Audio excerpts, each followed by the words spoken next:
ఇది వచ్చేసి తుంగభద్ర రివర్ ఇది. అండ్ ఇది ఎందుకు ఈ పాసింగ్ ఎందుకంటే మనకి నేను హంపి పోవడానికి అప్రాక్స్ వచ్చేసి 22 కిలోమీటర్స్ ఉంటుంది. నేనున్న స్టే దగ్గర నుంచి నాకు వచ్చేసి అది 40 మినిట్స్ ఉంటుంది. ఏ క్లచ్చే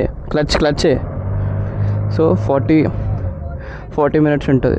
so this is the shortest way and experience చేద్దామని, కొంచెం కొత్త ఎక్స్పీరియన్స్ ఉంటుంది కదా, అందుకని. ఆల్రెడీ నిన్న కూడా వచ్చిన. యాక్చువల్లీ నిన్న కొన్ని ప్లేసెస్ మిస్ అయినా అటు సైడ్ అండ్ లేట్ అయిపోయింది. అందుకని మళ్ళీ అదే సైడ్ వెళ్ళేసి and back to Hyderabad 2 places వెళ్ళేసి.